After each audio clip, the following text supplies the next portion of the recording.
ऐच्छिक पोस्टिंग के लिए ट्रांसफर की प्रक्रिया आपका जारी हो गई है। शिक्षक लोग बहुत ज्यादा परेशान थे कि ये 3 आपका ऑप्शन जो आ रहा है, ये विकल्प उनको कहां मिलेगा।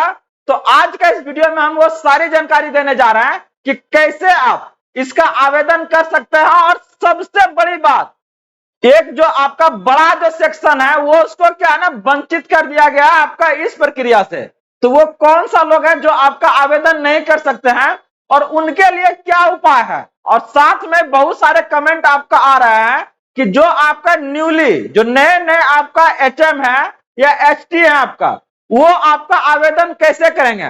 तो सारी जानकारी आज का इस वीडियो में हम आपसे शेयर करने जा रहे हैं। बस आप लोग इस वीडियो के लास्ट तक बने रहिएगा, सारी जानकारी आप तक पहुंच जाने का काम करेगी। तो चलिए देखते हैं इस पहले आपका इस प्रक्रिया को कि कैसे आप इसमें आवेदन कर सकते हैं। तो जैसा कि आप लोग देख रहे हैं, ये प्रक्रिया क्या है ना, आपका शिक्षा विभाग के द्वारा आपका जारी कर दिया गया है। राज्य के सरकारी विद्यालयों में कार्यरत शिक्षकों के अंतर जिला स्थानांतरण हेतु ई शिक्षा पोर्टल पर 3 जिलों का भरने का विकल्प आपको प्रक्रिया जारी किया गया है।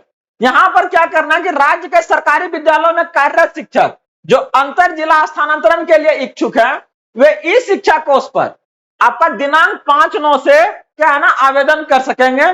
तो क्या है प्रक्रिया, कैसे कीजिएगा ये ध्यान से देखिएगा। ये जो आपके पास क्या है ना करा, शिक्षक सर्वप्रथम ई शिक्षा कोष पोर्टल पर आपका खोलेंगे। ये आपका क्या ना वेब पेज खोलिएगा, अपना ऐप को नहीं खोलिएगा, वहां से ऐप के थ्रू नहीं होगा, इस बात को ध्यान रखिएगा, ठीक ना। इसके बाद जैसे आपका जो अपना टीचर आईडी है उससे क्या ना उसमें लॉगिन कीजिएगा।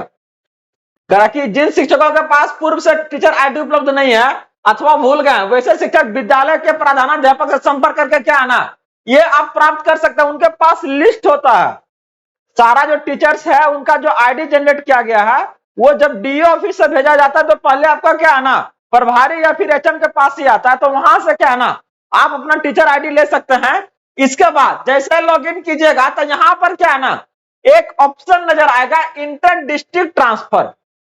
इंटर डिस्ट्रिक्ट ट्रांसफर जैसे इस पर क्लिक करेंगे तो कंप्यूटर या मोबाइल के स्क्रीन पर बाईं तरफ अप्लाई या व्यू ट्रांसफर एप्लीकेशन नजर आएगा। क्या नजर आएगा आपको ध्यान से देखिएगा, apply view transfer application button प्रदर्शित होगा, जिसे शिक्षक के द्वारा क्लिक करने के बाद 2 विकल्प आपका दिखाई देंगे। दिखाई दे रहा है, डायरेक्ट एकदम बताया जा रहा है आप लोग को। और इससे संबंधित आप हर एक अपडेट जो आ रहा है, आप जीएस लर्निंग का जो आपका टेलीग्राम चैनल पे आ रहा है, हम टाइम टू टाइम अपडेट करते रहते हैं, वहां से आप डायरेक्टली हमसे आप जुड़ सकते हैं किसी भी कोई भी आपका इससे संबंधित आपका जानकारी के लिए। तो यहां से देखिएगा अब क्या करना है ना, 2 ऑप्शन नजर आएगा, स्थानांतरण के लिए आवेदन करें, इसके बाद क्या है ना स्थानांतरण के लिए आवेदन देखें। तो पहला क्या आपका स्थानांतरण के लिए आपको आवेदन करना है। जैसे आप आवेदन को कीजिएगा, यहां पर आपको सारी जानकारी क्या है ना आपसे संबंधित वहां पर क्या है ना प्रदर्शित होगी।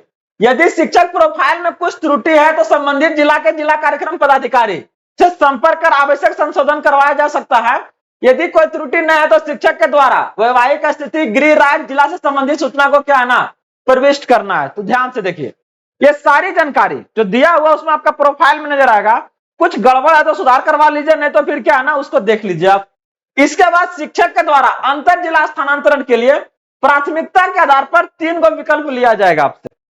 प्रीफरेंस के बेसिस पर आपको कौन सा जिला पहला नंबर पर चाहिए, दूसरा पर अगर ये नहीं होगा तो कौन, और वो भी नहीं होगा तो कौन, ऐसे में 3 जिला लिया जाएगा।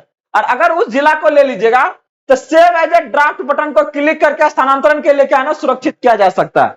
सेव एज ड्राफ्ट कीजिएगा, आपका ऑप्शन वहां पर दिखेगा, जैसे वेब पेज खुलिएगा वहां पर दिखेगा। तो साथ में स्थानांतरण हेतु आवेदन को क्या है ना सेव एज ड्राफ्ट करने के उपरांत व्यू एप्लीकेशन पे जाना है। आप देखिए, आप उसमें व्यू एप्लीकेशन को जैसा कीजिएगा तो जो भी भरा हुआ फॉर्म था आपका, कौन कौन सा डिस्ट्रिक्ट को किस प्रेफरेंस में लिया वहां पर शो करने लगेगा। और यदि आवेदन में विकल्प परिवर्तित करना चाहते हैं तो आवश्यक पोर्टल पर क्या है ना सबमिट बटन क्लिक करके स्थानांतरण आवेदन को अंतिम रूप से आप क्या समर्पित करेंगे। और यह स्पष्ट किया जाता है कि सबमिट बटन क्लिक करने के उपरांत आवेदन में किसी प्रकार का संशोधन का विकल्प नहीं रहेगा। और ये एक फॉर्म में थोड़ा होता हमारा, हर एक फॉर्म में होता है, तो ये आप आसानी से कर सकते हैं। स्थानांतरण हेतु अंतिम रूप से आवेदन समर्पित के उपरांत संबंधित शिक्षक यदि चाहे तो अंतर जिला स्थानांतरण को प्रिंट बटन पर क्लिक करके प्रिंट आउट भी ले सकते हैं। और जो फॉर्म भरा गया तो चाहिएगा प्रिंट लेने के लिए तो ले सकते हैं। तो ये वो सारी जानकारी था जो संबंधित था कि कोई भी शिक्षक कैसे इसके लिए आपका आवेदन कर सकते हैं, और ये सारी जानकारी जो आपका विभाग की तरफ से आया था उस जानकारी को हम आपके सामने लेके आए। लेकिन एक बड़ा सवाल अभी आपके पास है कि ये कौन कौन से ऐसे शिक्षक हैं जो इस प्रक्रिया से आपका वंचित रह जाएंगे, वो नहीं कर पाएंगे, उनके ऊपर शो हो रहा है फिर भी नहीं कर पाएंगे। तो बता दें आपको दो ऐसे आपका आएगा। पहला, जो आपका क्या है ना स्थानांतरण ले चुके हैं। पहला आपका कौन है, जो आपका ट्रांसफर जो है ले चुके हैं। पहला, चाहे जैसे भी हो, अगर आपने ट्रांसफर ले लिया है तो आपके लिए ये ऑप्शन लागू नहीं है, याद रखिएगा पहला। और दूसरा, सबसे बैड लक तो क्या कहिएगा, इन्हीं लोग के लिए हुआ है ना, आपका टीआरई 3 वाले के लिए क्या है ना ओपन नहीं किया, याद रखिएगा ये वाला प्रक्रिया। टीआरई 3 के लिए ये ओपन नहीं है, ये टीआरई 2 तक ही क्या है ना सीमित कर दिया गया है। और बहुत सारे ऐसे शिक्षक पूछ रहे थे क्या कि सेम प्रक्रिया है, इसमें हम लोग एचएम वाला भी कर सकता है क्या, जो नैका ज्वाइन किया है।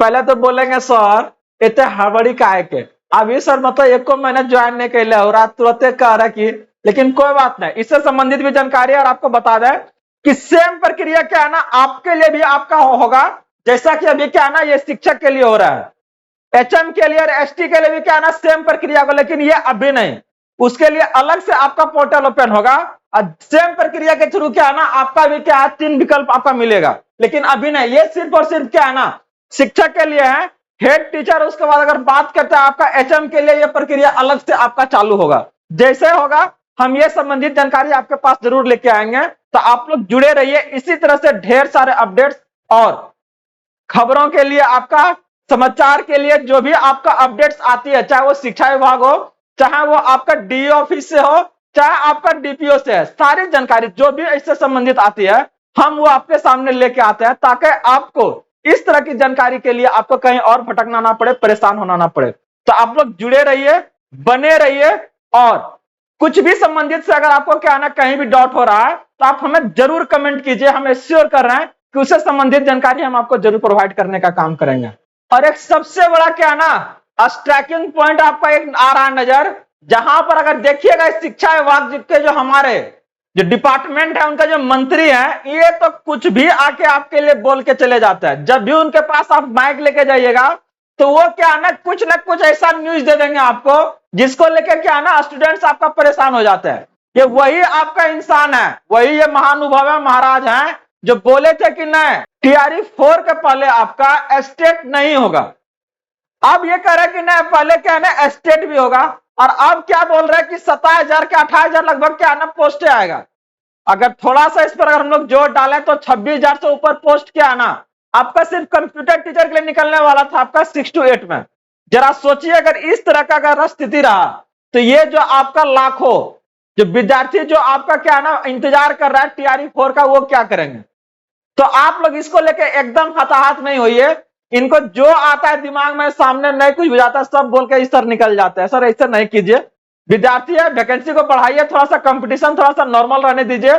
क्यों इसको हाइप कर रहे हैं। और साथ में ही एक बहुत बड़ी परेशानी और भी बढ़ने वाली है, आप लोग को इससे आगाह कर रहे हैं कि बैठिए नहीं। आप लोग जिस तरह से ये समय को बढ़ाए हैं कि यहां से आपका देखिएगा तो जनवरी के लास्ट तक में ये करने का काम किया। आपको लगता है कि एक बार सत्ता इनका अगर आ गई, चाहे मान लीजिए भगवान न करे ऐसा हो, अगर हो भी गया नहीं आए सत्ता में, तो क्या लगता होगा ये फिर तो ये आपका जनवरी का क्या है ना अगला फिर जुलाई अगस्त तक लेकर चले जाएगा। तो ऐसे में क्या है दबाव बनाया जाए सरकार पे कि नहीं आपका चुनाव से पहले क्या है ना नोटिफिकेशन निकल जाए, कम से कम फॉर्म को क्या है ना फिलअप जरूरी करवा लें। तो आप लोग आवाज उठाइए अपना उस हक के लिए। हम लोग पीछे से आपका क्या है ना साथ में है, जहां तक हो रहा है एकदम आवाज उठाएंगे। और बने रहिए आप लोग इसी तरह से ढेर सारे अपडेट्स और क्लासेस के लिए। मिलते हैं अगले वीडियो के साथ जल्दी। धन्यवाद।